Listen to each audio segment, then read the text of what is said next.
Ils me feront un sanctuaire et j'habiterai au milieu d'eux. Exode 25, 28. Quelques centaines d'années après les jours de Jacob, ce que Dieu lui avait dit dans Genèse chapitre 28 fut rendu clair à Moïse sur la montagne lorsqu'il lui fut montré le modèle du tabernacle. Sur cette montagne, Moïse vit plusieurs choses et parmi elles, la maison de Dieu dans sa gloire.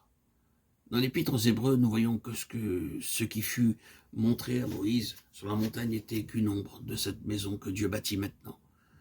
Comme l'apôtre le déclare dans Hébreux 3,6, nous sommes la maison du Seigneur Jésus-Christ, pourvu que nous retenions jusqu'à la fin notre confiance et notre espérance.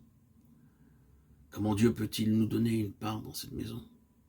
Le Seigneur Jésus-Christ dit à Pierre, « Qui penses-tu que je suis ?» Pierre répondit, « Tu es le Christ, le Fils du Dieu vivant. » Puis le Seigneur lui dit, « Pierre, cette révélation ne t'est pas parvenue par la chair et le sang. C'est mon Père céleste qui t'a révélé qui je suis. Et sur cette révélation, je bâtirai mon Église. » Ce n'est pas une révélation corporelle de Christ que nous désirons maintenant, mais une révélation spirituelle, car plus nous connaissons notre Seigneur par révélation divine, plus nous apportons des matériaux pour construire la maison de Dieu. Tout à coup, une lumière venant du ciel resplendit autour de lui. Il tomba par terre, et il entendit une voix, Acte 9, 3, 4. Alors que Saül de Tarse s'acheminait vers Damas, il vit une grande lumière et entendit une voix.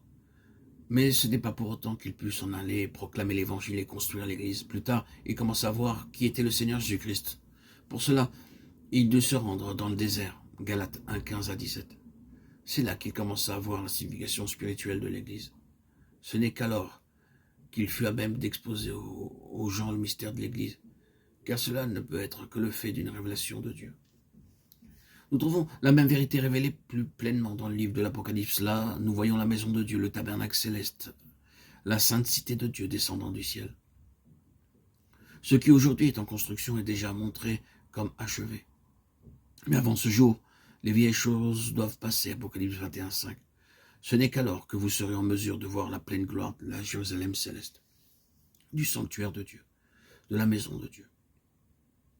Êtes-vous prêts à abandonner votre vieille vie? Laissez tout de la vieille vie et permettez-lui de faire de vous une créature entièrement nouvelle.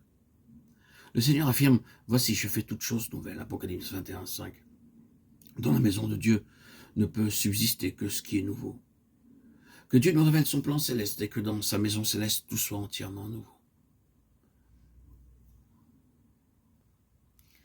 Et l'on t'appellera d'un nom nouveau que la bouche de l'Éternel déterminera. Ésaïe 62, 2.